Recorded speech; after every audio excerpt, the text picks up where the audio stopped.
अधीक्षक कार्यालय में मंगलवार को होने वाली जन सुनवाई में पीड़ित पहुंचे और न्याय की गुहार लगाई।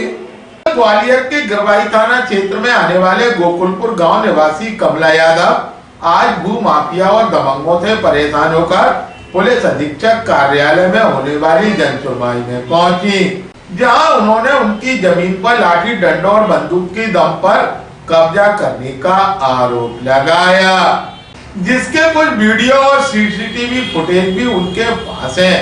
फरियादिया का कहना है कि गांव के दबंग उनकी जमीन पर कब्जा करना चाहते हैं, जिसकी कई बार शिकायत स्थानीय थाना पुलिस को भी की, लेकिन अभी तक कोई सुनवाई नहीं हुई, जिससे परेशान होकर आज वरिष्ठ अधिकारियों से इसकी शिकायत की। वहीं पुलिस के वरिष्ठ अधिकारियों ने जन सुनवाई करते हुए फरियादी महिला की शिकायत पर जांच पड़ताल कर कार्रवाई करने का आश्वासन दिया। ग्वालियर अभी तक को जानकारी देते हुए शिकायतकर्ता का बेटा रामू यादव व एडिशनल एसपी गजेंद्र सिंह वर्धमान ने कहा, मेरी शिकायत मेरी जमीन से संबंधित है। मैं माननीय पुलिस अधीक्षक महोदय जी के पास आया हुआ हूँ। मेरी ज़मीन पे मेरे ही गांव के लोग शिवचरण सिंह यादव, हुकुम सिंह यादव, बालमुकुंद यादव, इनके लड़के नरेश यादव, महेश यादव, भरत यादव, पुरुषोत्तम यादव, भूपेंद्र यादव, ये लोग लाठी डंडे लेके ट्रैक्टर मशीन लेकर ज़बरदस्ती कब्जा करने का प्रयास करते हैं और जान से मारने की धमकियां देते हैं। मेरे को कई बार इन्होंने ऐसा प्रयास कर चुके हैं। मैं थाने में भी जाता हूँ, थाने में भी कोई सुनवाई नहीं है। थाने में टीआई साहब का कहना ये होता है कि साहब मैं अभी गया था 16 तारीख को, इन्होंने प्रयास किया था, 16 तारीख को मैं आवेदन देने गया तो आवेदन की मुझे कोई रिसीविंग नहीं दी उन्होंने और उनके खिलाफ कोई कार्रवाई नहीं करी। हाँ, मेरे पास उनकी वीडियो भी है। वीडियो में वो लाठी डंडे लेके बैठे हुए हैं मेरे खेत पे। जैसे ही मैंने वीडियो बनाना स्टार्ट की तो उन्होंने लाठी डंडे लेके नीचे की तरफ बैठ गए थे वो लोग। वैसे जान से मारने की धमकी दे रहे थे वो सब लोग। नहीं, मेरी अभी माननीय पुलिस अधीक्षक महोदय जी को ही मैंने एक आवेदन आज दिया हुआ है, पहले भी दिया था। टीआई साहब बिल्कुल सुनने को तैयार नहीं है। बिल्कुल मैं चाहता हूं कि हम लोगों की जान माल की सुरक्षा की जाए। मैं माननीय पुलिस अधीक्षक महोदय जी से निवेदन करता हूं। मैंने उस दिन 16 तारीख को इन्हें प्रयास किया था तो मैंने पहले कम से कम 10 फ़ोन मैंने 100 डायल पे किए, मुझे कोई पुलिस सहायता नहीं दी गई। थाना प्रभारी जी को मैंने कम से कम 7-8 कॉल किए, उन्होंने कोई फ़ोन का जवाब नहीं दिया। फिर फ़ोन उठाते ही बोले मेरे पास अभी समय नहीं है, मैं थाने पहुँच रहा हूँ।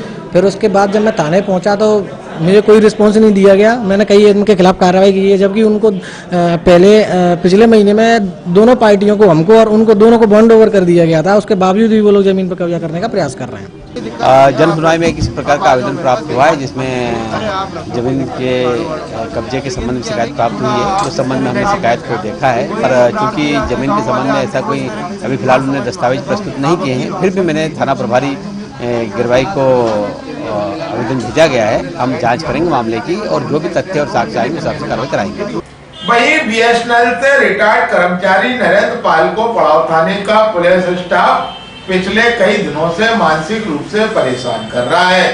एक बीएसएनएल कर्मचारी की गलती यह है कि जिस दिन नौगजा रोड स्थित काली माता एवं हनुमान मंदिर से वाटर कूलर चोरी हुआ था, उस समय वह संदिग्ध व्यक्तियों से बातचीत करते देखा गया। बीएसएनएल के रिटायर्ड कर्मचारी नरेंद्र पाल का कहना है कि वह अपने घर से रोजाना की तरह सुबह के वक्त घूमने के लिए निकले थे। मंदिर के बाहर खड़े होकर उन्होंने भगवान के हाथ जोड़े। बाहर एक ऑटो खड़ा था और 2 व्यक्ति भी वहां खड़े थे। जब उनसे वह मौजूदगी का कारण पूछा तो उन्होंने बताया कि बाबा ने साफ सफाई के लिए उन्हें बुलाया है। वहाँ वाटर कूलर भी गिरी हुई हालत में पड़ा था। वाटर कूलर के बारे में पूछने पर संदिग्धों ने कहा कि यह वाटर कूलर उनसे गिर गया है, मंदिर की सफाई के बाद उसे वापस वहीं रख देंगे। इसके बाद वे मौके से चले गए। बाद में पता चला कि वह लोग चोर थे और वाटर कूलर को ऑटो में डालकर ले गए। चूँकि वहाँ लगे सीसीटीवी कैमरे में चोरों की करतूत और चोरों से बातचीत करते हुए नरेंद्र पाल के फुटेज कैमरे में कैद हो गए। जानकारी देते हुए रिटायर्ड बीएसएनएल कर्मचारी नरेंद्र पाल ने कहा, शिकायत ये है मेरी, मैं रोजाना घूमने के लिए निकलता था वहाँ से, तो वहाँ से घूमने के लिए निकला, वहाँ मंदिर में फ्रीजर रखा हुआ था बताते हैं, तो वहाँ से वो 2 लड़के खड़े हुए थे, ऑटो खड़ा था। मैंने उनसे पूछा ताला क्यों खोला, हमने बाबा से चाबी लिए, सफाई कराएंगे हम इसकी मंदिर की। तो वहाँ से मैं चला गया, इतना बात करके चला गया। लौट के आया तो फ्रीजर नीचे पड़ा हुआ था। वहाँ से बस उसको वहाँ रुक के फिर मैं घर चला गया, ऑटो वहीं छोड़ गया था उसको। अब वो मैं कैमरे में आ गया हूँ तो मेरे को मतलब आई वक्त परेशान किया जा रहा है। पड़ा थाने का है।